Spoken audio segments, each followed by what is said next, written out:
How do you help coach a leader through the process of a transition or migration from existing, not so good? Maybe there's a one or two potentially bright shining stars, but they're being contaminated by a negative culture. Do you have to wipe the slate clean? Can you migrate over time? But what if you have people that need to self sabotage? I mean, I'm just speaking the language because I've been there. How do you go through that transition? Because it's a little scary to think about turning over an entire team because, like, well, we kind of get used to what we have, and like they at least are keep me treading water here. If I dismantle this team, like I'm not going to know anything because I got no help, and where do I go?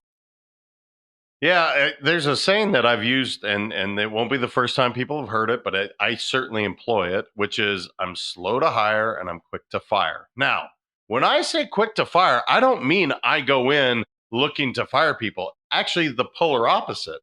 I want to make sure that we have the right people on the team sitting in the right chair. Here's an example I'll give you. I walked in, and this guy, Jeff, was known as literally, this guy is the devil. And I mean, no one likes him. He is awful. And I sit down with Jeff and have my hour-long debrief, get to know him, just kind of fact find.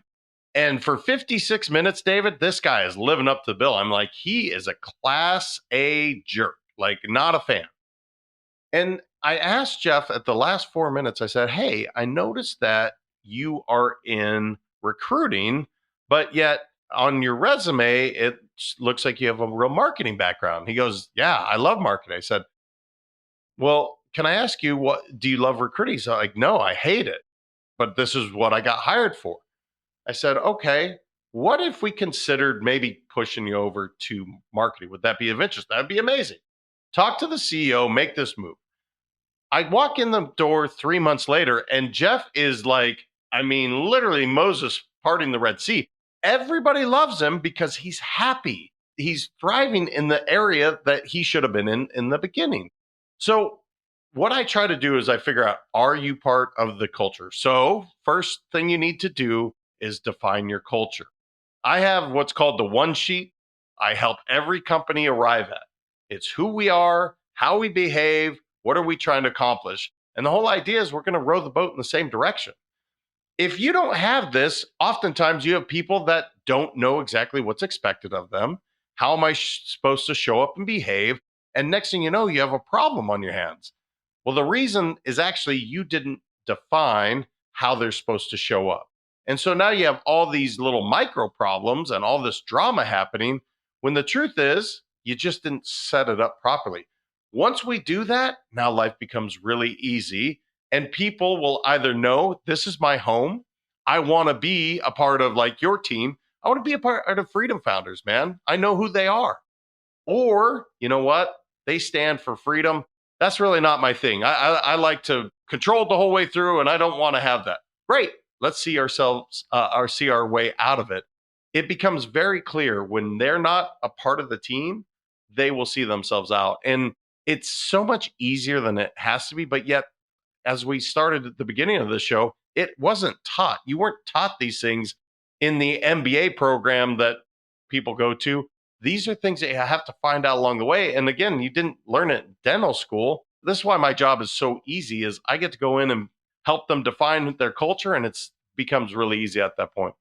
The one sheet that you help the teams co-create, you talked about setting the values and the leader setting the vision, which is important. Once you've helped that leader define vision, am I assuming correctly that values and really the one page of expectations and what we're about and what we're trying to achieve and outcomes, is that a collaborative process with the entire team, assuming we've chosen the right people, or at least we think we have the right people and on the right seats? Is that how it works? So I've done it with both. I've done it just with the doctors and then the leaders. And I've also done it with full practices. I would say it depends on the size of your practice and how harmonious your practice is going. I've done one as short as 45 minutes. I've had some take 2 days to get real clear on this one sheet. But what's awesome, David, once we arrive at it, everybody has it in front of them. And so if there's a misbehavior, so for instance, we have a growth mindset would be one of the behaviors of my company. If somebody acts in a fixed mindset way, I don't say, Nisha, who's on my team, you have a fixed mindset. I say, hey, Nisha, can you see how you're not adhering to how we behave in this instant? Now I'm no longer pointing fingers. Nisha says, oh my gosh, you're right. No problem. I'll work on it. That's what happens in every practice and company I work with is when we define not only the values of who we are, but how we behave. Now people have a baseline of how they're supposed to show up. Because the challenge is oftentimes we just assume everybody should act the same way Hmm. that we do. Right. Well, they don't have the same lens. They weren't raised the same way you were. So we want to define that our practice or company is X, and then you will know like, man, I really jive with this people. These are my people. Or you know what? I think I made a mistake. And that's where when you actually let somebody go, it's a relief for them and for you. It's like they weren't the right person to begin with.